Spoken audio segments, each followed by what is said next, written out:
This is my hijab, I will never remove. Hijab is my pride, it makes my soul improve. People didn't approve for what I had to say. Covering myself will hide my charm away. Confused was my mind in what I shouldn't do.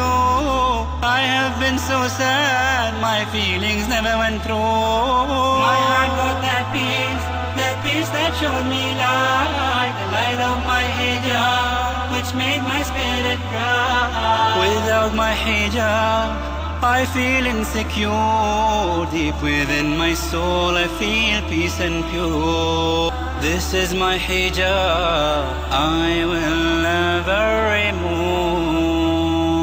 This is my hijab, I will never remove. I will never remove. Hijab is my pride, it makes my soul improve. It is Allah's law, how can I oppose? Hijab is my way, the way that Allah chose. Can I have your names, ma'am? My name is Amtul Mateen.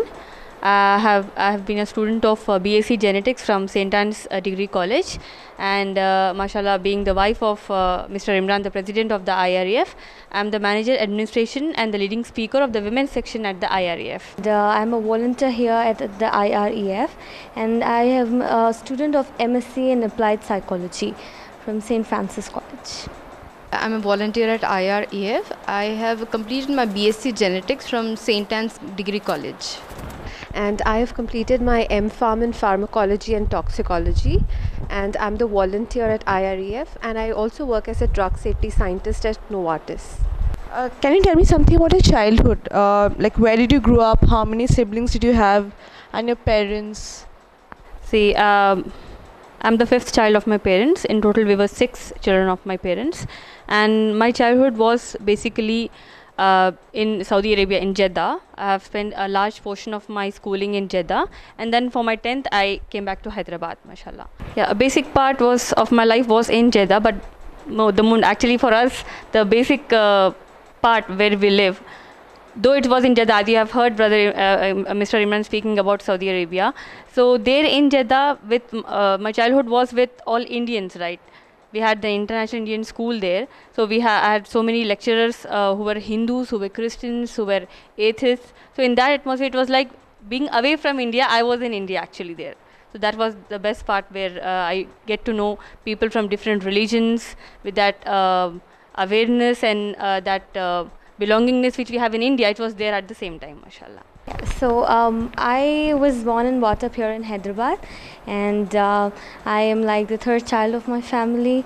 We had a good, I had a good childhood experience, a very loving atmosphere, and my schooling was done here, and yeah, it was all great. I have good childhood experience. My schooling was at Hyderabad itself, mashallah, and my school name is International School, that's located in Sheikhpet. So I had a good childhood, like with environment, with my non-Muslim friends. It was very nice time. So I am also from Hyderabad, and I had my schooling from St. Alphonsus High School. So it was a Christian minority institution, and it was a good opportunity for me to really understand about the values, the kind of beliefs they have. So it was like a multicultural society. So it gave me an insight about different kinds of people, from different religious backgrounds.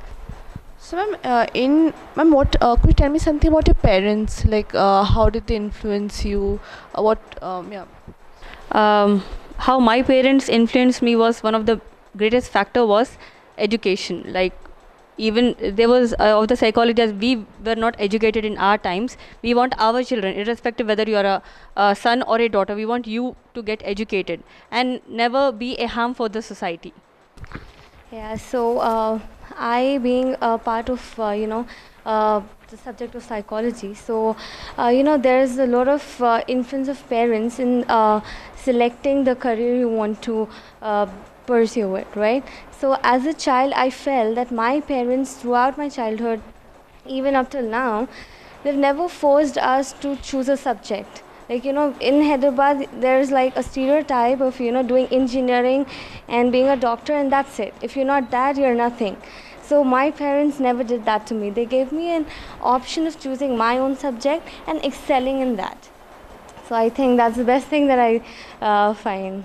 My parents always taught me that be a good Muslim and an Indian, that your values are very important whether you're speaking to a Muslim or a non-Muslim. Respect is very important. You need to be an Indian as well as a Muslim. Definitely Islam shows that there is peace in Islam. So you have to be like spread peace through your religion, inshallah. I belong to a family of middle class parents, so they have been very strong in their cultural values, I would say, and there was not much of religious influence in my family, to be very honest, but and they were more focused on the education, educational upliftment, because that's how the middle class families are generally in India. So I had a typical kind of childhood and experience with my parents. Parents' occupation and what did they do? Basically, my father, he was a manager in a company in Jeddah, basically, and my mother was a homemaker. My father worked in Dubai, and my mother was a homemaker. My father was a civil engineer and my mother was a homemaker. My father was an operations manager in Dubai, and my mother was a homemaker. She did her BA in history. Muslim girls, what were your friends and peer groups like? Majority of my friends were Muslims, and there were also friends from different religions as well. The primary school that I've done it was Ruth International School, wherein I was the only Muslim girl in my school. But then it was a very good thing to observe and notice that they never made me feel out of place. That was a very nice thing. And the higher school that I've studied, it was a combination of both. During my schooling, I had friends of different backgrounds. There were Buddhists, Sikhs, and Hindus and Christians as well. So we had a very good relationship with each other. Like I told you, like I'm from a school which was a Christian minority school, so I did have majority of Christian friends, but there were few Muslims too, like a very minor percentage, like about 5 to 10%. So, ma'am, in school, did you ever face groupism of according to the basis of religion? Mashallah, never ever, sister. Basically, I have studied in 4-5 different schools based on my in my childhood. So in neither of the schools, whether they were non-Muslims in majority, even if they're Muslims, whatever, there was no kind of groupism, alhamdulillah. Absolutely not. No, I never faced that. So, if you like in a general way, if I would answer, then yes, I did not face any groupism kind of a thing. But whenever there would be some incident, like some political incident or some kind of thing happening, it was during that time that I would observe that there was some polarization within the classroom. Somewhere those instincts that are there that would reflect, but not very apparently, but a slight link which wantedly or unwantedly children would fall into, based on their backgrounds, their homes and stuff like that. So, ma'am, have you ever received any separate Islamic education from a Maulvi, and how has that influenced you in your life? Honestly speaking, I haven't received Islamic training as a whole from a Maulvi, as you have said, mashallah. But at the same time, when I came to IREF for the first time, Islamic Research and Educational Foundation, that huge notion which is there in the minds of many Muslims, that unless you become an expertise in a field, you can understand Islam. So what I have learned, mashallah, from Mr. Imran, the president of IREF, like the way he used to give talks, and even now when he gives those talks, it's like every Muslim and a non-Muslim can understand Islam. It's very easy. It's according to the nature of man, according to the nature of a human being. So I have learned Islam from IREF, mashallah, basically. So not from any scholar or from a different seminary or from any madrasa. Thank you. So I have not acquired any Islamic knowledge from Maulvi or anything of that sort, but I have acquired knowledge completely from IREF, wherein our teacher is Brother Imran. And the good part is that over here, the knowledge that we are getting is authentic, and it is very much research based, and it's like we have evidences for that, right? And one more good part over here that I feel is that you are encouraged to ask questions, and it's not a blind following. You have a choice of reasoning. You're not condemned for, if you have any questions. So that's the best part.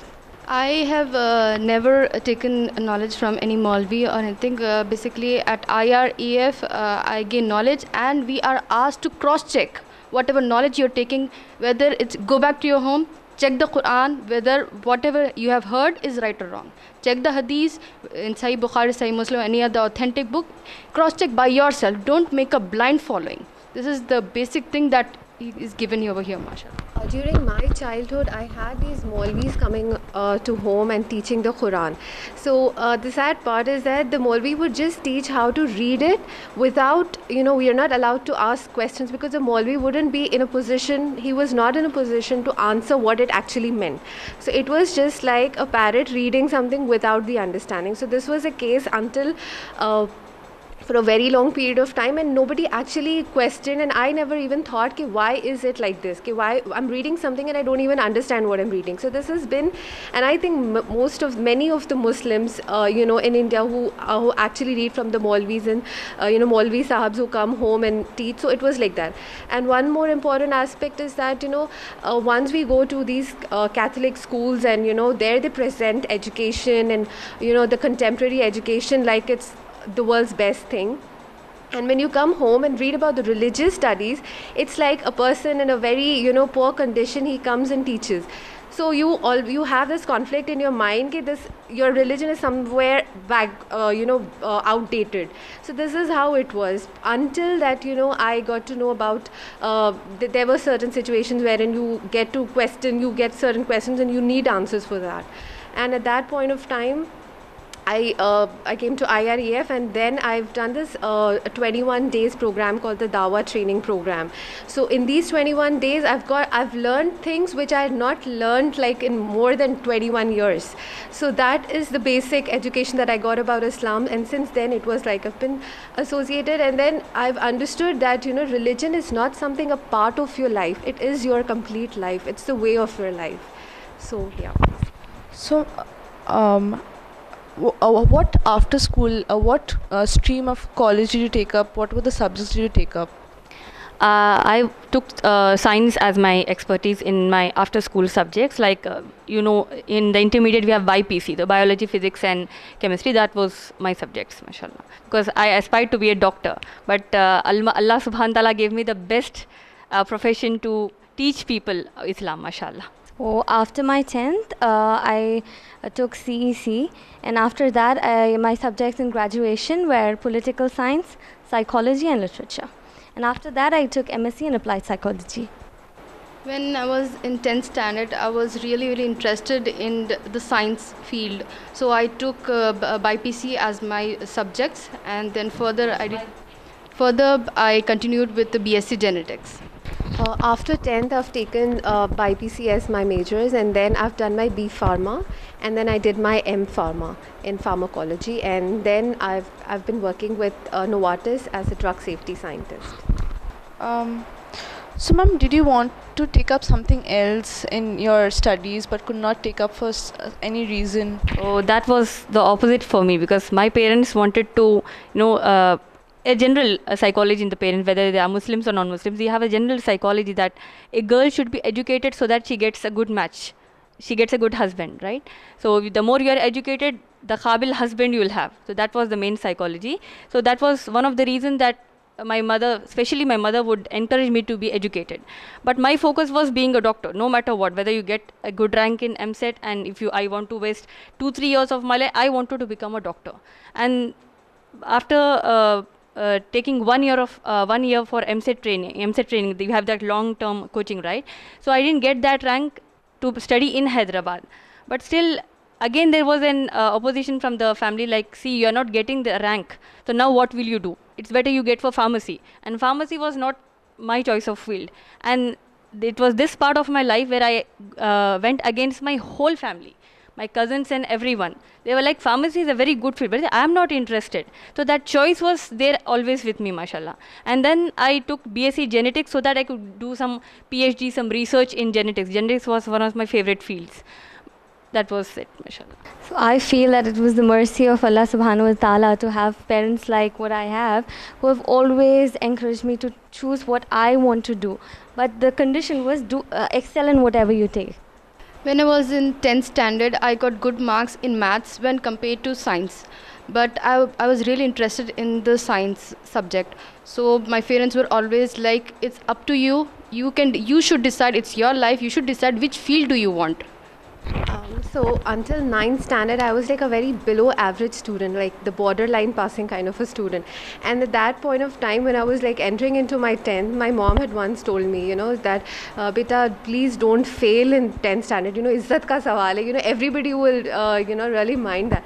And that moment, I was like, okay, I took that very seriously to my heart. And then, suddenly I started excelling in my class and everything. So the only thing that my parents were like, fail mat hona bas. So that was just the criteria. So what role did your family play in your educational sphere and your professional sphere?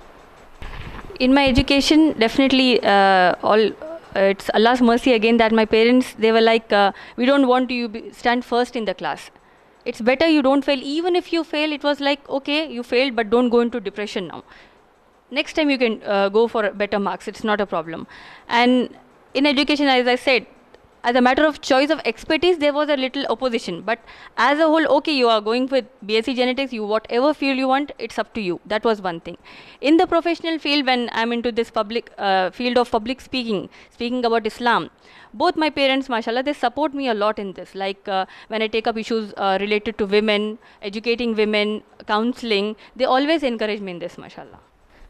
So, they have always been a support to me, like whenever there was a point wherein I had to take a decision and there was a lot of confusion. So they did not add to that confusion, but rather simplified it.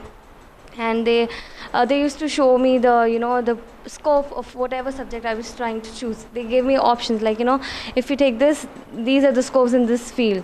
So they really supported me, helped me to figure out they guided me actually, because if they just leave me all on myself, so there might be a chance of regretting later on. So they showed me scopes of whatever subject I was trying to choose and left it on me to choose whatever I want to choose.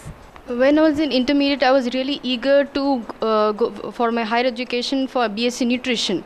But my mother and my father, they guided me for BSc genetics, because as a woman, you will come to know about what food you're eating, how hygiene it is, and what is the real requirement of our body. As a woman, you want to become a dietitian, you become a dietitian by yourself. But for higher education, it's better for you to go for BSc genetics. So I opted for that. So my parents were very supportive during my educational phase of life. Like generally we see that the mothers, they really pamper their sons because they're gonna earn back the whatever they invest. But being part of a Muslim family, alhamdulillah, it was not the case, because they did the same thing with me as well. So whenever I would be tired because of long hours at school and college projects and stuff, they were very supportive. They would be they would not ask me to, being a girl, you would have to cook and stuff. So whenever I would be tired, they would give me that liberty of not doing at some instances. So in that way, I think my parents were very supportive in that case. So did you face any problem while studying as a Muslim woman? Did any problems come up? As a whole, I didn't face any problems in studying, definitely. As such, I do not recall any problems that I faced. So. Alhamdulillah, I had never such instance which I really faced a challenge. Alhamdulillah, personally, I have not faced any problems as such. But when I would see people around, like a few people, when you would see like a little broader horizon, then I would say that the girls really had challenges to even come to school, because it was always the gender gap. The sons were given preference over the girls. Like if you have 3 children in the family, 2 sons and 1 girl, the girl would have to compromise on a good school.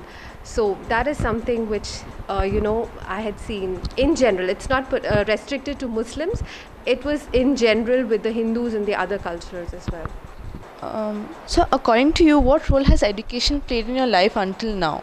Education, see, what I have understood in my life is the one Almighty God, Allah subhanahu wa ta'ala, when He revealed the Quran, the holy scripture of the Muslims for the whole of mankind, the very first revelation of the Quran, and in the very first revelation of the Quran, the very first word which Allah subhanahu wa ta'ala conveys to the whole mankind is Iqra, acquire education.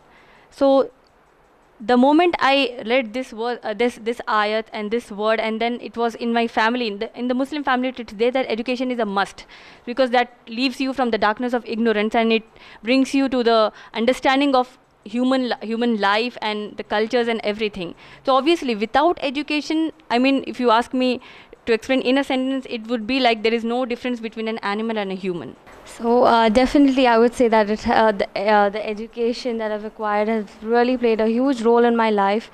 And when I come to know about the hadith of the Prophet ﷺ, the saying of Prophet ﷺ, that it is obligatory upon every Muslim to acquire knowledge. So now it makes me feel like it really reflects the importance of being educated. Your whole perception about things change, your perspective changed. And you think in a different angle when you're educated, but it really matters that what education you're getting. So the different types of education. So I have been into the field of psychology. So it really, now when I try to understand Quran, whenever I come to know about Islam, so it really helps me a lot to correlate it with what I've studied. So it's great. Definitely, mashallah, Islam is the religion which enhances every man and a woman to acquire knowledge and gain education. So what education has played a good role in my life is like I feel really proud to be educated, and I feel as a good human, and so that I can spread the message of Islam to the educated people more and make them aware of this world much. My perspective about education, like when I was before IREF, it was just the worldly education, the contemporary education, like you become a doctor, you study about medicine, you become an engineer, you study about engineering. But later on, like today, I'm in a position to actually know what education really is. If you minus the basic thing is to know about your Lord, about your own self, your creation. If you don't know why you are in this world, what is your purpose in life, where you're going to go, if you do not know this, you are an illiterate, right? Because no matter who you become, everybody acknowledges the fact that one day they're going to die. And if you don't know what is going to happen, if you don't have that quest to learn what you're going to happen with you and where is your origins, then I think that is not education. So I really understood the purpose of education, the meaning of education. So the first thing is, the fundamental thing is the Quran. The education starts with Quran. I mean, that is complete education. So and the way the Quran has changed, it's like you are totally relieved of your mental worries, because anything that happens, that my creator who has made me, he is doing it for me, for my best, in my best interest.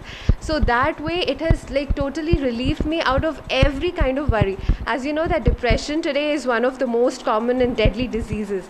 So now if you read Quran, Allah says that when you are connected to the Quran, you will not be depressed, you'll be out of depression. And if you are away from the Quran, you will be depressed. So I've understood that, and that way it has changed my life, that anything and everything, you have to go back to the Quran, mashallah. So after you completed your education, what was your ambition, and was it any different from the girls in your own extended family? As I said earlier, Sister Mashallah, that I wanted to become a doctor. And it was all Allah's plan, because a Muslim believes in taqdeer, the fate. It was all Allah's plan that I studied BSc genetics, and one of my friends, see, why I'm explaining this is because that changed my route for education. I was opting for it's all a craze of becoming a doctor. I can't become a practicing doctor, at least naam ke samne DR lag jana. That should be there. At least I should have a PhD in genetics. So with that intention, though I considered BSc to be one of the worst degrees, I can't take a degree. I want to do MBBS. That was my goal in life. So I was like, okay, BSc kar lenge. We'll do BSc genetics and then opt for some PhD from a good university. But then it was all Allah's plan that Allah wanted me to have the highest education. That is the education from the Quran. So I came to know about IREF. I attended one of the lectures of Mr. Imran, which was in my own college, and that changed the route for education for me. It was like previously, like you need to have good education. It brings good in the life of your own self. It beneficial for the whole of the world. But with this education, like to know who the Creator is, to know who is the last and final messenger, Prophet Muhammad sallallahu alaihi wasallam, to know that he is an example for us how to live our life, how to do everything in our life. That was a changing part, a turning point of my life, which I can never forget, and that I will cherish, and I will benefit it in this life and in the hereafter. Inshallah. So basically, the first part of the question, like what do I look forward to, is basically like we've just spoken a while ago, that there's so many things that we have learned now. So my ambition now is to create awareness among the people who are ignorant, who really do not know about so many things which we're supposed to know. So I really want to create awareness, and yes, it's very different from the ambition that I'm looking forward to is very different from the people I'm surrounded with, because it's basically like people have become selfish. They don't, what they know, even if it is of goodness, they do not want to share it. But I really want to be a part of this organization and spread awareness among the people who are ignorant. While I was in my graduation, Allah subhanahu wa ta'ala opened my heart for getting the knowledge of Islam and the knowledge that each and every individual as a Muslim has a responsibility to spread the message of Quran to the Muslims and the non-Muslims. So I started this responsibility take up on me, and then I'm doing till right now, alhamdulillah. So definitely this is different from the masses. Like when I was doing my during the days of my education, I always had this, I wanted to do some kind of a research in the science, in the field of medicine and stuff. So, and that was the only goal I had for education. And then like kind of along with it, there would be some perks as well, that you can earn some money as well. So that was my motivation. But once I got to know about Islam, Islam teaches you to be very selfless and not selfish. Because if you're doing something, what am I and then I realized that if I'm doing this, I'm only gaining myself. It's a very selfish decision. And then I realized that once after understanding Islam, and if you read the biography of the pioneers, like the contemporaries of Prophet Muhammad, peace be upon him, the Sahaba, the companions, the male and the female companions, so they were not, they did acquire education, but the motive for the education was to benefit the Muslim world and the world at large. So that really changed my goal, my intentions for education as a whole, because earlier it was selfish, and now it is, alhamdulillah, inshallah, that it's for the sake of Islam, for the sake of Allah.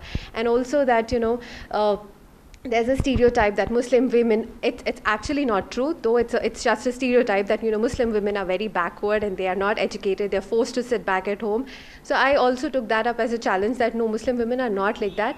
Being within the boundaries of Islam that Allah has permitted, it is completely, it's in fact obligatory to gain knowledge and excel in your academics, alhamdulillah. And the second part of the question, that what is it different from the other people around? So yes, because unfortunately I would not say different from everybody, but yeah, a majority is, as the sister just said, that the reason why girls want to get educated is that they get good matches, and I think that's a very baseless and insane reason to get educated. So at what age did you start working, and did your age play a role in your professional life? Mashallah, I started working when I was 21. So till then, after my education, after getting married to Mr. Imran, the president of the IREF, when I took up this profession to lead the women's section of the IREF, so that was the change. What was the second part? Did your age play a role in your profession? Yeah, definitely, because that age is one of the best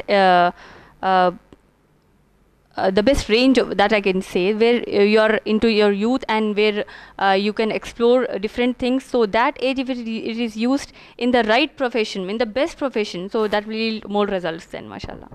So after my masters, I've done my internship for a year and just completed it. So When I started this profession, I was about 21. I started working at the age of 22, and I think that is the age where you're just out of college and all the basics are fresh in your mind, and you want to explore every kind of opportunity. But that was again, I would say that when I started, the motive was totally different, and now today, when you ask me, then it's totally different. It's completely for the sake of Islam and for the sake of Allah, mashallah. Did you have any aspiration of doing some other occupation? And if yes, like why did you not pursue it? So once I understood that providing education to the masses, that being into public speaking, that is the best profession. As you can read the ayat which is mentioned on the stage here, the ayat that is mentioned, Allah says, who is better in speech than one who invites people towards Islam? Practices good. What does practices good mean? You're doing good to the society, that you're not harmed and you're not harming the people. So once I understood that this is the best profession, so being a doctor was not in my mind at all then. So basically, I think I'm doing what I've aspired for. So there's nothing I'm not doing. This is what I had aspired, and I'm doing right way. Like, since you're talking with regards to your educational background, so my aspiration in terms of my academics was like I wanted to do some research. I'm into that, so I'm perfectly fine with that.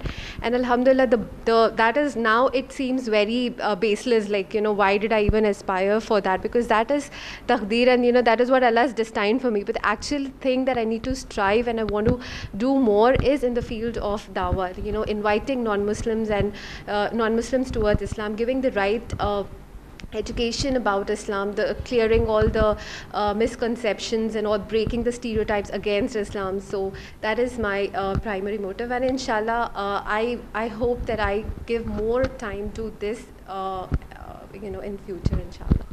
So has any other female worked outside of home before you, and how did they influence you?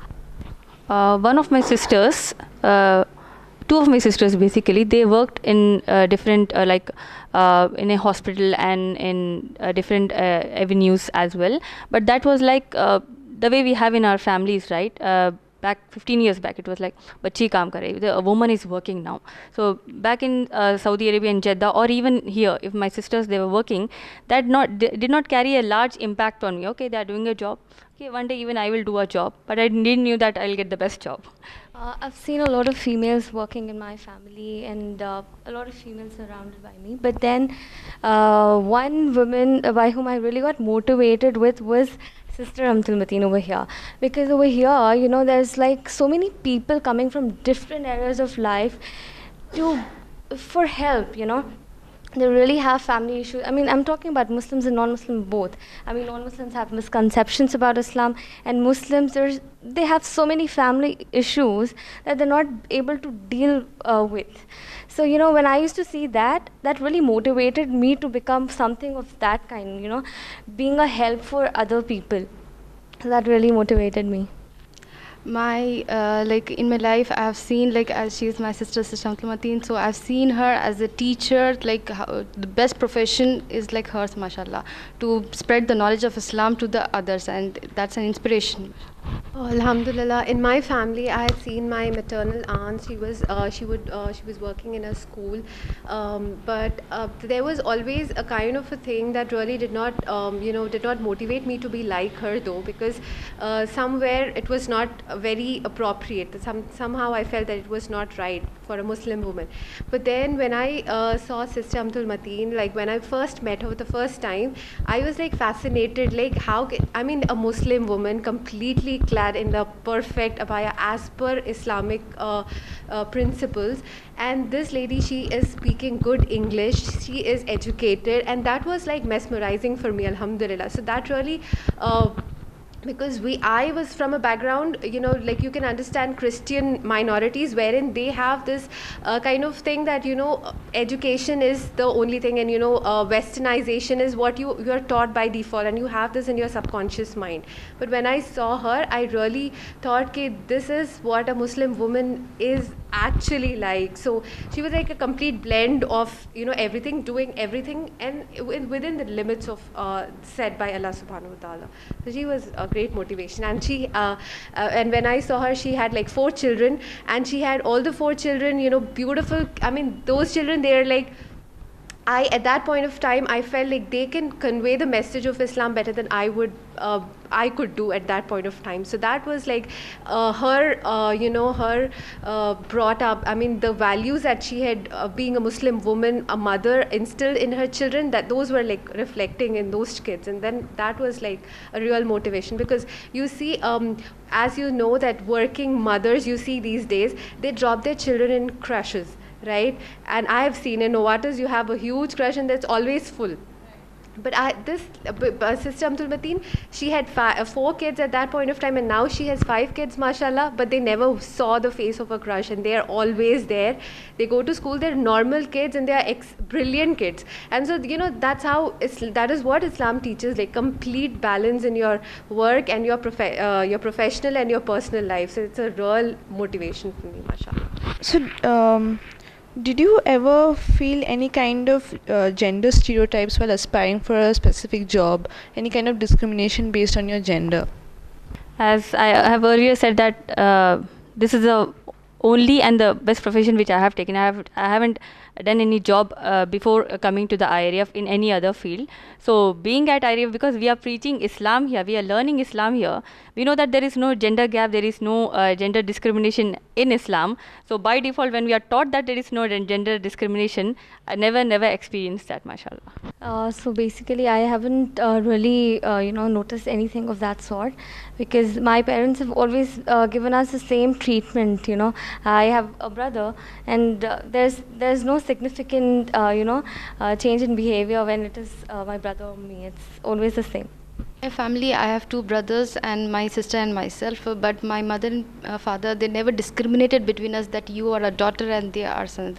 And in my profession, I never felt such. I would just like to add is, in fact, my father always treated daughters more, he pampered us more. So the daughters were pampered more. I want to just a little clarification the question. Did you mean gender discrimination at workplace or in general? Okay. So basically, I have not experienced it personally, but then I do know, there's certain things that might happen in future, but there have been stories that I've heard, and it's a known fact that, the pay scale for the women by default, it's not in comparison. It is nowhere in comparison to the men. So that's something which is there, and everybody is accepted to it. So though it has not happened something directly, but it somewhere has influenced, you have that, that in your mind that it is. But when you come to Islam, so there is nothing of this sort, and that gives a kind of security that, my Lord who has created me, he did not do this to me. So this is all man-made stuff, and so they are responsible for it, alhamdulillah. Have you ever felt that your identity as a Muslim woman plays any role in your professional life, or whatever, the positive or negative? Owing to the allegations which are hurled against Islam in the media and in the general minds of Muslims, in the minds of many non-Muslims, I thought being a Muslim woman is the best opportunity. It is the best part of being a Muslim woman in this time, where if you're not a Muslim woman, even if you are a non-Muslim, there are many non-Muslims who are defending Islam in today's world. Great people, they are defending Islam. So being a Muslim man, for some extent, it would be like many aspects of Islam are covered, but when it comes to women's rights, if a Muslim man is speaking on women's rights, it will go okay. If a person wants to listen with an unbiased mind, he would say, okay, there are women's rights in Islam. But most of the world is not like that. So when a Muslim woman, being a Muslim woman, when I quote the Quran, I quote the sayings of Prophet Muhammad sallallahu alaihi wasallam, that Islam is not anti-women, it's not a misogynist religion. So that gives a very plus point for me to speak, that if a Muslim man is speaking that a woman should maintain hijab, it's good for her. So it will be like, okay, he's a man. But if a woman, being a Muslim woman, when I say that there is hijab in Islam and it's must for the women, it's beneficial for the women, that goes to it's more beneficial, I feel, mashallah. So for more than half of my life, it didn't really play a role. But then when I got to know, when I started learning, understanding Quran, when I came to know that, it's a very beautiful teaching that Allah subhanahu wa ta'ala is giving to the creation, that you need to cover yourself for your own protection. So when I started covering myself, that is when I actually flaunted my identity. That's when I really found something very positive, that people used to come directly to me asking about, why are you wearing this hijab? What is the concept behind it? So I really found it something like a really positive thing, that when I'm wearing it, people want to know about it. Otherwise, people would think, it's just a barbaric thing, and women are forced to do that. But in my personal experience, I really found it very positive that people used to, try to learn so many things. It was not only restricted to hijab, but they would ask me many questions. So I think that was a very good start, like the beginning of conversation was done by other people itself. In my profession, when I speak about Islam or any other topic, there are hardly or never a time that anyone said, you are a woman and you can't speak this or like that. There were hardly any. Like in my workplace, like at IREF, since we have people who come with most of the time it happens that people come with a genuine intention to, know about Islam. So I do not think I've ever received any kind of discrimination over here. But when you talk about the other aspect of my professional career, so over there, earlier when I was not I did not try to be a practicing Muslim. So I was just considered like a normal person, like because there was hardly a difference between my way of life and a non-Muslim's way of life. So there was nothing of a different kind of a thing. But when I started wearing the hijab as per the Islamic law, as per the Quran and the authentic sayings of Prophet Muhammad, peace be upon him. So it was then that people started identifying me as a Muslim woman. So this became like my identity. I don't really have to say, ki, look, I am a Muslim. It's my dress that tells everybody that I'm a Muslim. So whenever, so this kind of, made me completely isolated and away from all the kind of evil stuff. Like for example, if there was a group of people who were planning to go for a movie, they would never say that in front of me, ki, let's go for the movie. If they were going for a party, they would not ask me. So in this way, being a Muslim woman, I have been secured, and I've been away from all the evils that are there in the society. Like for example, if you see if a woman goes out in a pub, so what do you think the men do? Why do you think the men come there? It's only for the women, right? The men want the woman to be out there to for their pleasure. So that way, if I'm not going there, I'm actually respecting myself. That is what my Lord wants. My Allah wants me to identify that I'm a precious thing, not something that anybody and everybody can feast on you. So that is something which I've understood, and it's a very positive thing. It gives me a feeling of kind of huge honor. I mean, that honor, nobody can buy that. It's something that that sense of satisfaction that the first thing is that I'm obliging to what my creator, because nobody else would know me better than my own creator, right? So if he is saying that, do this is for your good, and when you do that and you see the result in front of your own eyes, it is the sense of satisfaction that you get is something unimaginable. So it has been always positive being a Muslim. So do you think there's a general propensity of sensitivity attached with being a Muslim in today's world? And if yes, have you ever felt that in the workplace or in the public sphere, and how do you deal with it? Sensitivity? In the sense, in today's world with the politics and changing environment, and as you said, Islamophobia. So do you feel that? Definitely, sister. With all those allegations, misconceptions, and being a Muslim woman, my main focus would be dealing with the women's rights. Like, because in the guise of women's rights, it's like we have so many protests in the world today. Like, I will wear whatever I want to wear, the men should not feast on me. So it's like logically, scientifically, we know everything, but still to malign Islam, to tell the Muslim women that they should not maintain hijab, if the women are going nude, na'uz billah, that's not a problem. There might be some arrest or something, but that's not an issue. Okay? She wants to do whatever she likes. So what I say is, women are getting the freedom to reveal, but not the freedom to conceal. So what we should do is, with all these sensitive areas about hijab, about marriages, about divorce, everything, we should deal with this issue. The more sensitive the issue is, the more academic approach should come in that, mashallah. So, I think most of the parts of the media, they've actually created so much, hatredness towards Islam, and that's a fact. What you're just talking about, Islamophobia, it actually, plain-minded people have actually, taken so many things from the media now. So it was not really a very negative encounter with non-Muslims, but people came up with questions like, you talk about this Islam and they talk about that Islam. So what is the truth? So it's basically a positive thing if we take it in a different. If we look at this thing in a different perspective, it's something positive because now people want awareness about Islam.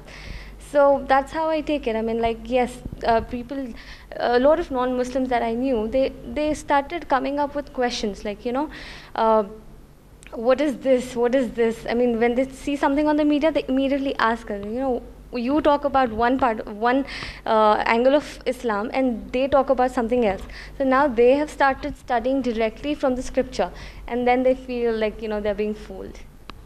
Because of the media, the people who were good, had a good relationship with the Muslims, that we are one, we are Indian, they have got an idea in their mind that no, we are Hindus and they are Muslims. So this is like a discrimination between the religion and all.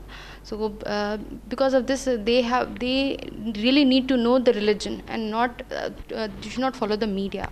What I think is like the general masses, if you see the common people, so they would by default in general, like a general rule, they believe what they see, because that is how it is. Like you always hear, I've seen in the news, this is what happened, I've seen in the news, this is what.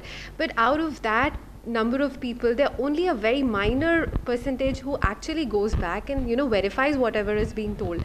At least not there might not be a possibility that you can go and verify the news, but whatever is being told, like check it with the references from the authentic sources of Islam.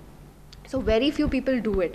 So I think that is one key area wherein I think the Muslims in general and Muslim women as well in specific, they need to come up and void fill in that void over there. That when they have genuine questions, the genuine people, then the Muslims should be well aware and they should be equipped with the knowledge so that you clarify the misconceptions. Because if a non-Muslim, he hears out something and he comes and tells a Muslim, this is what happened, this is what is being told, and if the Muslim says, oh yes, I'm so sorry, Islam is like this only, so just imagine, that is how the chain grows on, and this is what has been happening to a great extent. So I think in my experience, whatever I've experienced, I did have many encounters with very harsh words, people talking weird things about Islam, but then Islam teaches us to be patient and ignore the ignorant. So this is what Islam teaches. So this is the real values and the real teachings of Islam has to be communicated in the right manner. So that is very important, I guess. So, ma'am, how has your married life affected your professional sphere, and how have your children influenced your professional sphere? Sister, when it comes to marriage, I would like to relate this answer with the previous answer as well. It's a sensitive issue about 4 marriages in Islam. Right? If I tell you that I'm the second wife of my husband and I'm looking for 2 more wives for my husband so that we are a complete family, so that is not digestible by many people, right? But if there is a Kapoor or a Khan in the film industry, and the wife of the Kapoor or the Khan, she's sponsoring films for her own husband, where the husband is dancing around with young heroines, and that's not a problem. That's social life. So a sensitive issue, being married as the second wife of my husband in a place where second, third, fourth marriage, it's like a taboo in the society. So what I felt that this is again a golden opportunity from Allah subhanahu wa ta'ala, that things which are taboo in the society, that you can explain to the people that it's not a taboo, it's a mercy. See, everything from the Quran, everything from the sayings of Prophet Muhammad sallallahu alaihi wasallam, they can't be a threat, a harm to the people, be it Muslims or non-Muslims. So that is what, being married, I could flaunt my identity not just for the hijab, but I could say to the people, see, I'm the second wife of my husband. And there were many Muslims, because we are living in a society where it's a taboo. There were many Muslims, oh, you're the second wife. There were many non-Muslims. See, in 2013, in Ramzan, we had a program at the IREF where about 21 US professors, US citizens, they were professors from different universities and from the USA, like the University of Texas, University of South Carolina. They all were invited at the IREF, and they requested Mr. Imran to speak on a topic on pluralistic society, role of a Muslim in a pluralistic society. And they wanted me to speak on women's rights. So after this talk, mashallah, the way Mr. Imran, he handled the question and answer session, they had many questions on Islam. They got all the allegations answered. And then in an informal discussion also, they had questions for me. That how do you feel being the second wife? It's just same as the first wife. It's like, you don't feel any bad? No, I feel good. I feel encouraged that thing which is a taboo in the society, I'm using that to say that, see, this is Islam. Islam is based on the nature of man and a woman. A woman can't feel wrong for that. So that was one part. And overall, my children, mashallah, see, it's again Allah's gift for me that I have got children who are very cooperative. And the best part is, it might sound funny, it might sound a little weird for many people. As a woman, there is a feeling that bache zyada nahi hona. Arey bhai, do ho gaye, that's enough. How can you have more children? Since my childhood, or the moment I reached the age of being married, I was like, bache zyada chahiye. I love children. The more children I have, the more entertainment will be there for me, without the perspective of Islam. So what happened is, when I got married, I had 4 ready-made children. My husband's first wife, she had 4 children. So it was like, I got a loving husband, I got an elderly sister as my husband's first wife. She cares for me a lot. By God, she cares for me a lot, even now. And 4 children from the first wife, they are an asset for me. I get 4 children in advance, mashallah, apart from my 5, mashallah. So obviously, it has a great impact on my profession, and definitely I'm looking forward to be more happy in my life, mashallah. I'm married, and mashallah, by the grace of Allah, I've got such a husband that supports me for my profession. You can do for the cause of Islam, spread the message of Islam however you like, mashallah. And I have 2 kids.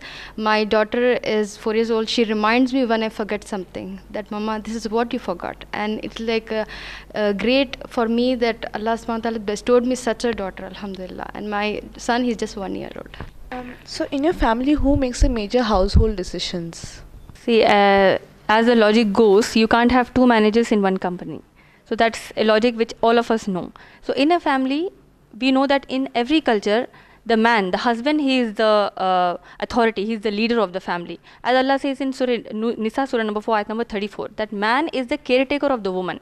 But at the same time, when it goes for decision making, for major issues of your life or decision making, definitely, because see, if I take some decision in my life and my children say, see, Mama, you didn't ask me about it. So it would sound a little weird, because your experience compared to mine, it's negligible, right? So the same way, when the family, in my family, obviously my husband takes the decisions, but at the same time, the respect which a wife gets, the space which a woman, as a wife I get, that even I have a role in decision making, and mashallah, my husband's first wife, she also have a role in decision making. So that balance is there in the family, mashallah.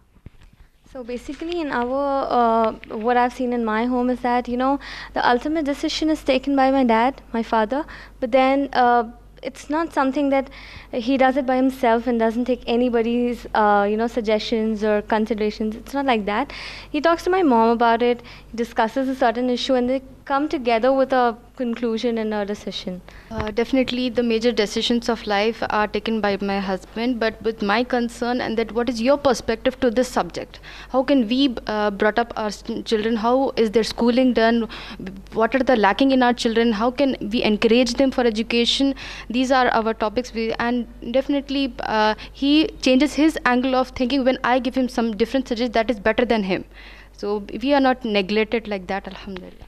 There's this famous saying, and it is not just it's not from the Islamic perspective, not just Islamic perspective, but a general perspective, that history has seen that whenever the women have come to power, it has been disastrous. right? Since you're aware of that.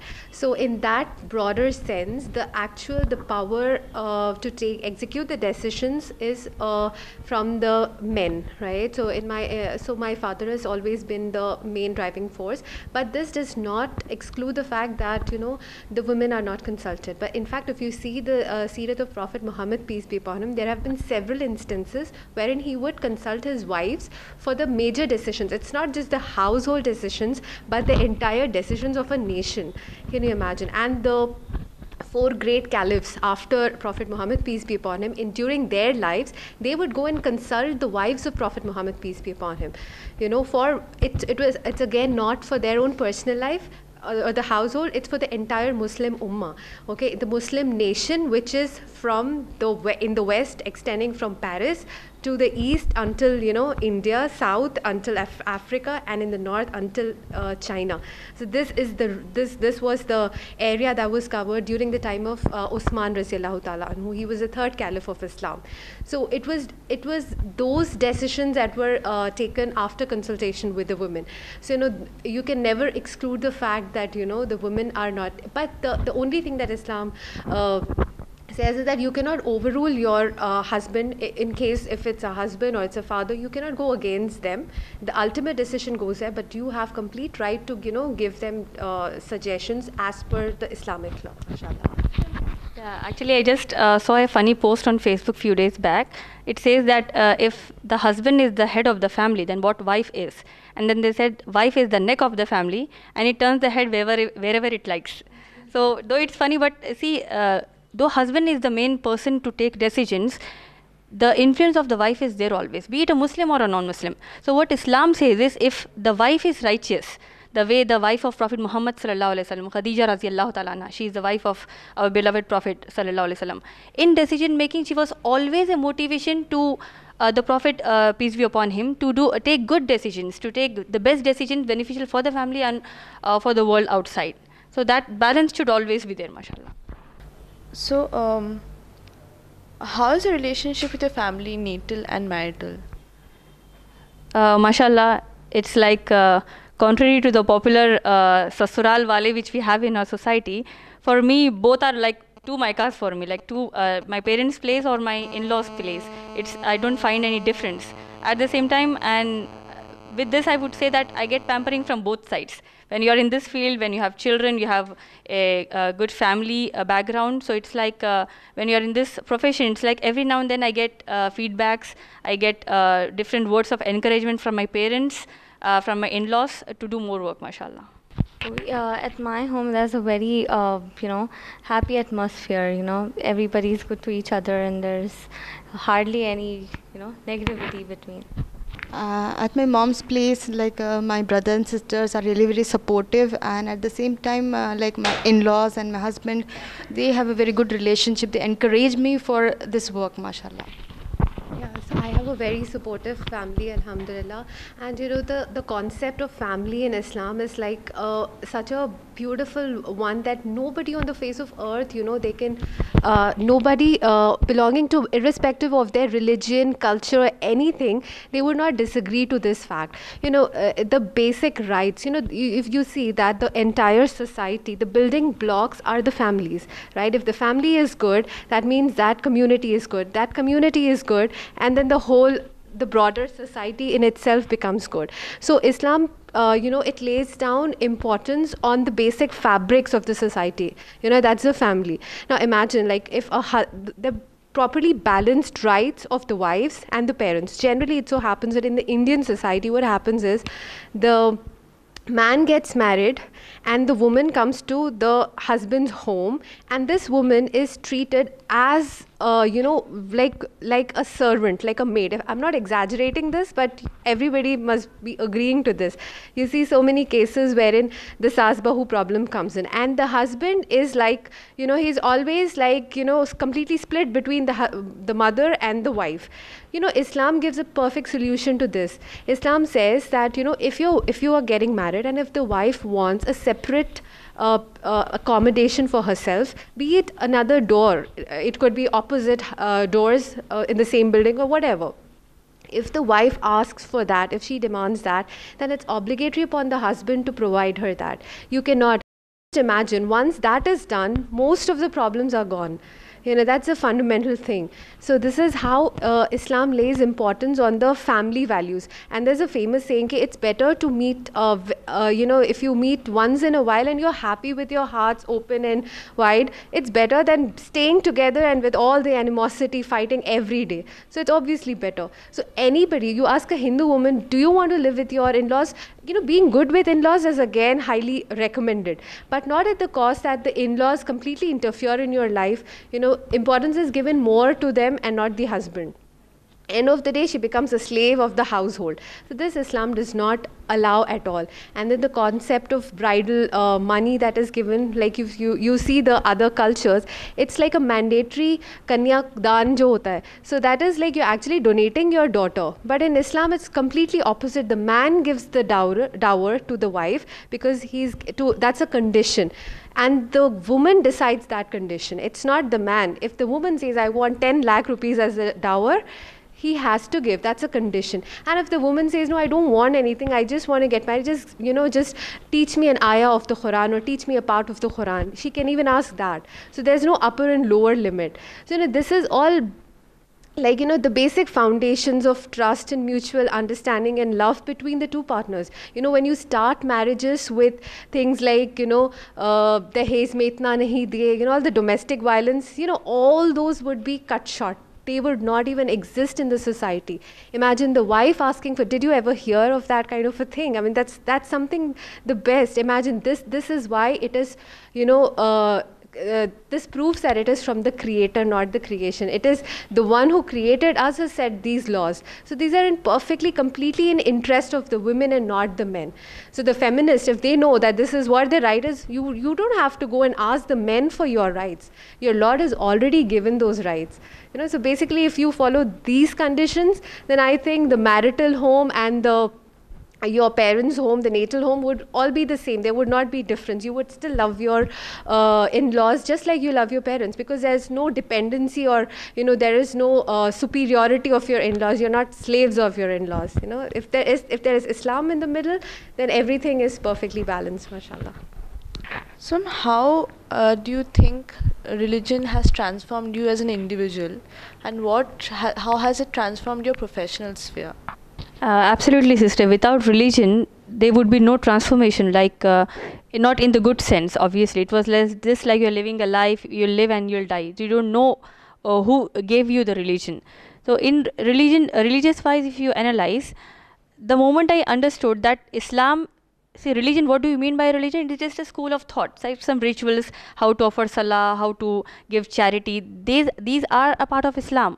But Islam is not just a religion, not just a set of rules. It's a way of life. How to sit, how to stand, how to speak with the husband, how to deal with the children, how to deal with non-Muslims, how to deal with Muslims. For all these things, what transformed my life is, there is an ideal from Allah subhanahu wa ta'ala. There is an example from Allah subhanahu wa ta'ala. Allah says in Surah Ahzab, Surah number 33, ayat number 21, that Prophet Muhammad, peace be upon him, he is an example for all of you, men and women. And subhanAllah, see how religion transformed my life, that the more I studied the Quran, the love for Allah increased, mashallah. See, if the love for Allah subhanahu wa ta'ala increases, the one who created you, when we love our mother, the atmosphere is totally different, right? We forget our tension. See, if all of us, we remember our own mother, that atmosphere is totally different. But how about the one who created that mother? How about the one who created the whole universe? So once you get involved in the religion, the right religion, if you understand the Quran, the love for Allah subhanahu wa ta'ala increases. That transforms the life. I don't want to harm the people because I love Allah subhanahu wa ta'ala. You read the seerat of Prophet Muhammad sallallahu alaihi wasallam, that is the life of the last Prophet Muhammad, peace be upon him. You get to know how to treat the people, how to be with your own self, what to do when you're alone, what not to do when you're alone, how to treat everyone. So that really transformed the life, mashallah. So it really changed my life completely. I mean, I would say 100% transformation is what I can call it. Basically, I mean, like we always say that, you know, when you buy something, like you buy a washing machine or any electronic gadget or anything of such, you get a manual along with that which says how to use it, how not to do things, and things like that. You are given proper instructions to use certain thing. So all my life I did not have proper instructions. I mean, I didn't know what are the instructions. It was just like living a life and without any purpose. So when I came to know about Islam, when I studied Quran, when I'm in the process of studying Quran, so it's like it gives you instructions on everything. It's like a book in which you've been given the rules to live your life. Every do's and every don'ts are given in the Quran. So there's not a single area of life in which you've not been instructed to, in which you're not instructed to do something. So you have a teaching in every area of your life, and it really transformed me in a way that it made me a very good person. I mean, I would not say good person, but a kind person. You started feeling for people more, because when you look at the life of Prophet sallallahu alaihi wasallam, it was like you cannot really imagine the level of goodness he had. When you actually read it, you get to know, and that's why Gandhi ji, when he was interviewed by Young India magazine, he said that after reading the entire biography of Prophet Muhammad sallallahu alaihi wasallam, he said, I felt sorry that there was no more to read me about this great man. So there's so much in his life.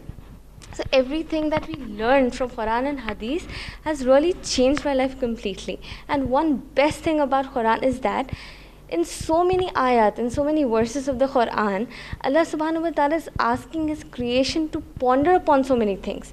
And that's something very unique. Like Allah tells us to look at the birds flying. And there's a lot of explanation on that. And Allah asks us to ponder upon that who created it. So that way, I think, I really feel that there's a huge change, like in the way I think, the way I behave, the way I am. It's a total transformation. Definitely, Islam has brought a brightness in my life which has no light, no energy, and it was like absolutely just like an animal who just lives the life. In the glorious Quran, in Surah Al Imran, Surah number 3, Ayat 185, Allah subhanahu wa ta'ala says, Kullu nafsin zaiqatul maut, that every mankind, everything has to taste death. If you don't have this concept of life after death, a man is free to do evils. I can murder anybody, I can harm you, or I can do anything. But if I know that I'm accountable to Allah subhanahu wa ta'ala on the day of judgment, even animals will be given justice. Goat with the horns, who has hurted the other one without horns, they will be given the justice. So it's really very important. Islam gives the knowledge of the hereafter, so that in this world there are n number of evils, and the solution is Islam, because it is the religion from Allah subhanahu wa ta'ala. The glorious Quran, if you ponder in the glorious Quran, Allah subhanahu wa ta'ala at several places has challenged the mankind that produced 10 surahs like the glorious Quran. If you think that it is not from Allah subhanahu wa ta'ala, at least produce one ayah of the glorious Quran. The man has failed to do it. So the Quran is the only solution for the mankind. The thing that I would like to add is that in my subjects in MSc Psychology, I had a subject called Positive Psychology. So when I read the Quran, when I read something in the textbook of my Positive Psychology book, it looks like they've copied the text from Quran. It's that same. It's just a part of it, but Quran fulfills it all. So basically the thing is that when you're in this world, like just like any other person, like many of the Muslims and around me that I have seen all through my life, they have been just Muslims by chance. Like they are born to Muslim families and they are Muslims. So we at that point of time had never given time to actually understand the purpose. Like being a human, you get these thoughts, what is the purpose of my existence? Have I come to this world to actually study, earn money, give birth to children, and then die one day? Is this my purpose of life? And it looked like a very futile purpose. This is not really why. This is what even the animals do. So what is actually the difference between them and me? These kind of questions everybody has. So And when you actually see the different people of different religions, so there's a lot of superstition involved. So many things that they do just because their teachers, their scholars have said, without any authentication from authentic sources. From their religious texts, when you ask somebody, they would not be able to actually give you a proper answer to your question. So when I got to know about Islam, so Islam is something which asks, it's like in the Quran, Allah subhanahu wa ta'ala asked the mankind. And one more thing that fascinated me about Islam was that Islam does not really only talks only to the Muslims every time. Allah, like they're referred to as mu'mineen, muslimin, but Allah says about the mankind, nas, an-nas. So it's like that really may strike the chord, like, okay, so this book is not just for the Muslims, it is for the entire mankind. And when it is entire mankind, it includes all the people, the Hindus, the Christians, people of different religions. So then I realized that when I know that this is from the Lord, and it talks a lot about what's going to happen to me after my death, because this is one fact that nobody would disagree on. Anybody on the face of the earth knows that they're going to die one day. So everybody would be curious to know that what's going to happen to me, and no other religious text except the Quran has a solid, definite theory as in the fact about, what is going to happen after the death. No religious scripture does that. But Quran and the authentic sayings of Prophet Muhammad, peace be upon him, they give detailed description step by step right from the point of your death. So this was something which really fascinated me, and I thought that when you like something for yourself, you've been, like, for example, to help you understand better, if I'm diagnosed, if somebody is diagnosed with cancer and they've been searching for the medicine like desperately, how people with cancer, you tell them go anywhere in the part of the world, and they can afford to do that, they would go there, right? So somebody is that desperate, and then if that person comes to know of a cure, okay, this is the place where you get the cure, and he's very sure about it. Now if this cancer person, the person with cancer, if he finds another person who is suffering from the same disease, so what do you think, that if he's a very genuine person, what do you think he would do? He would definitely say, you know what, this is the place where you get the cure, so go and try. This is what I felt about Islam. So I was like desperately peace and things, answers to my questions. So I think that was if I'm really a genuine person, really if I believe in Allah and the Quran, then I should have the selfless desire to actually show this message to millions of people out there who are desperately in need of this message. So this is the way that Islam has really changed me, the perspective. So now if I see a Hindu, if I were to be as per the Islamophobic, fanatic, fundamentalist, their definitions of it, I should actually hate a non-Muslim person, a Hindu and a Christian. But I don't do that. I don't hate them. If I would hate them, how would I go and tell them the cure is here? So I actually love them for being humans, and I think I should go and tell them the cure, right? So it actually promotes love between the mankind. So this is something that I really understand. So what are your views on the Muslim personal law and women working outside of home in professional areas? Regarding the Muslim personal law which we have, definitely it's our Muslim authorities who are there, and that position is not given by our own achievement, it's from Allah subhanahu wa ta'ala. So as a matter of fact, definitely we respect, we revere, and we have a trust in the Muslim personal law. And regarding Muslim women working outside the homes, you want the Islamic view on that. See, what Islam says is, irrespective whether a man or a woman, if you want to do a job in Islam, there are basically there are three conditions for a Muslim man and a Muslim woman to do a job. There are three basic conditions for a Muslim man and woman. For a woman, there is an additional condition. The first condition is, sister, like if a Muslim man or a woman wants to work in Islam outside the home, the job, whatever job they want to do, that should not contradict the Quran and the authentic teachings of Prophet Muhammad, peace be upon him. Like a Muslim woman or a Muslim man, they cannot work in a pub, in a club, dealing with these kind of things. Second, a Muslim woman or a Muslim man, they cannot compromise on their dress code. For example, if a Muslim woman wants to apply for a job, she can't be told that you need to remove your hijab, you can't work in the burqa. So if she wants to compromise on the burqa, that is not permissible in Islam. Similarly, for a Muslim for a Muslim man, if the job says that you need to remove your beard, because beard is the sunnat, is the lifestyle of Prophet Muhammad, peace be upon him. So for that he can't do that job. This is the second condition. The third is there should not be constant and unnecessary intermingling between the opposite sexes in the job. Be it a man or a woman, that is one criteria. The fourth criteria that is only for the Muslim woman is she should have a permission from her caretaker, from her husband or her father, and that is, mashallah, that is something which is according to our own nature, because the one who is providing for you, your father, you respect your father. The one who is taking care of your own self, that is your husband, that permission should be there, because a woman in Islam, she has no financial responsibility in her life, yet Islam permits her to work within the limits of Islam, mashallah. My views on the Muslim personal law, as you just asked me, is like, as long as everything is in compliance with Quran and Sunnah, so it's perfectly great. And coming to the second part of your question, there are certain, like I said, in Islam you have teachings in every area of your life. So if you adhere to the guidelines, there are certain guidelines that you need to follow, be it a man or a woman, there are different guidelines. And if you're fulfilling those guidelines and you're working, so it's perfectly fine.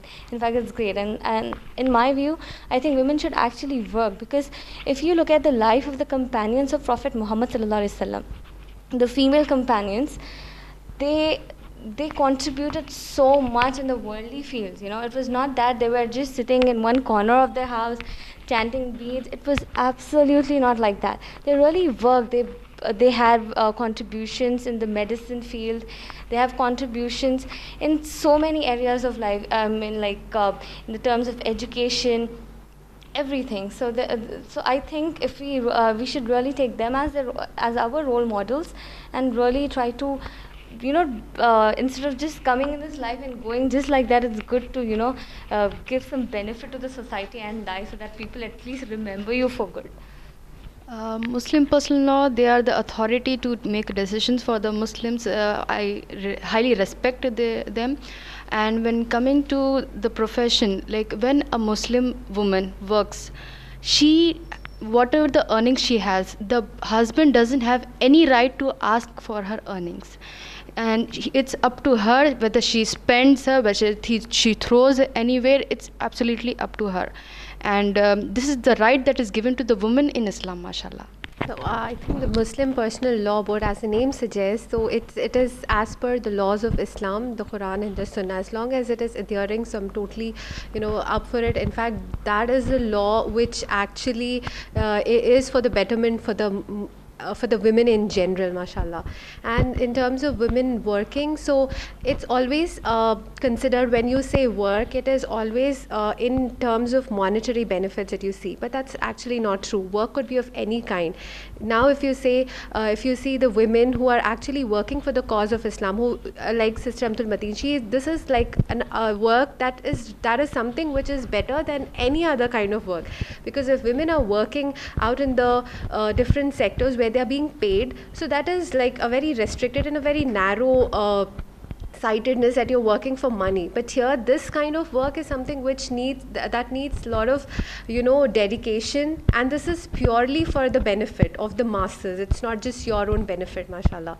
So and like I've said, that it's the companions of Prophet Muhammad, peace be upon him, the female companions, they were like extraordinary in terms of the way they work. Like the first wife of Prophet Muhammad, peace be upon him, was Khadija radhiyallahu ta'ala anha. So she was like the business tycoon of her times.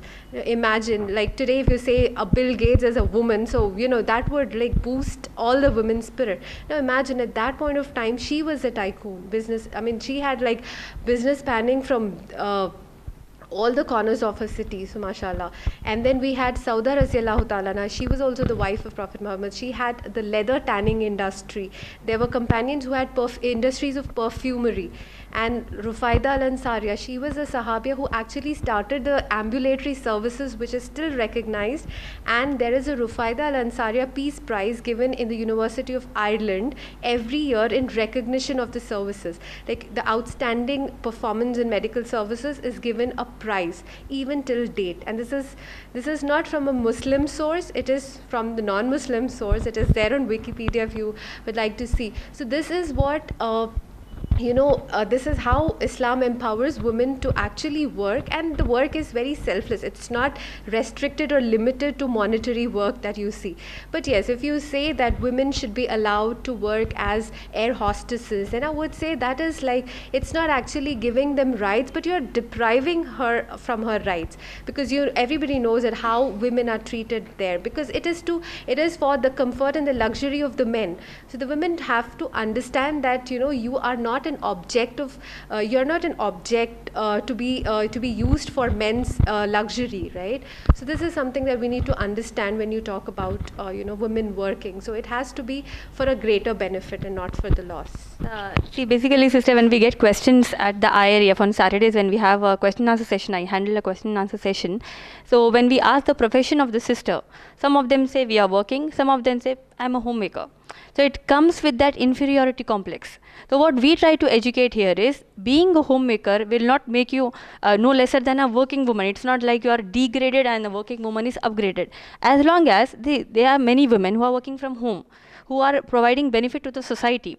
As mashallah, the sister, one of sisters, they said that there were many female disciples of Prophet Muhammad, peace be upon him, who were into different fields of education, with different fields in the working class. But at the same time, see, going out for a purpose of educating the people, benefiting the society, that is a must in Islam at the same time. Like, the first university that was established in our world, was by a Muslim woman. It is in the Guinness Book of World Records, right? The Qarawiyyin University in Morocco. In 859 Christian era, that was established. So Muslim women or non-Muslim women, we should come out in our set limits, and the coming out should benefit the society, not as a reaction that the men are working, then even I will work. That will be tantamount to harassment for the women then. What do you think the government and the civil society should do to help allow more Muslim women to come out and work? See, as a whole, we have many schemes, we have many options which we need to explore from our own government, mashallah. But at the same time, when we hear through the media in some schools or some colleges or some universities or any working place where a Muslim woman, she is told to remove her hijab, saying that it amounts to degrading the women, so we can't have a woman to flaunt her identity of a religion here. Same case with a Muslim man. Like I just heard 2 days back that a Muslim man, he was having a beard and he was into some university. So because of his beard, his marks were cut, just because he's a Muslim and he's flaunting his identity. So definitely these are some instances. It's not like we can't generalize that the government is anti-Muslim. It's not right. Nobody agrees to that. But few elements who are trying to pollute and trying to discourage the masses, that should not be there, definitely. What I think is government is doing a great job. Like just when a sister was interviewing Brother Imran, he has very clearly said that there are so many schemes that the government has actually launched, wherein they are hiring a lot of Muslim women and giving them very good salaries. So I think it's time that we should actually create awareness of such programs, because many of the Muslims do not even know that there's such thing going on. So I think awareness should be created about it. As the sister said, mashallah, there are schemes through the government, and there is a lot of need of awareness in the society. Since the government is trying already to kind of implement schemes for the women and to encourage women, I think the majority of Indian population especially is in the rural area. So there has to be done something to uplift people over there. And also one important thing I feel is, like, we have standard authorities like the Indian Administrative Services, Indian Police Services. So we should have some kind of regulation for the teaching services also, so that they are at par in comparison with other countries as well, because the education system somewhere has to be enhanced, not just improving the because the system it's like a system that tests your memory rather than your intellect. So there has to be system that should test your intellect and enhance your intellect. So I think that would be very important. And also self-awareness amongst the women, that since they're very prone to kind of bad treatment. So it is important that the women should be empowered with skills for their self-defense and things like that, and which is highly encouraged in Islam. Oh my dear sisters, hijab is the cure. Wisdom lies beneath it, I know that for sure. Gift yourself with guidance and never regret. Accepting it won't be getting all respect. All around us here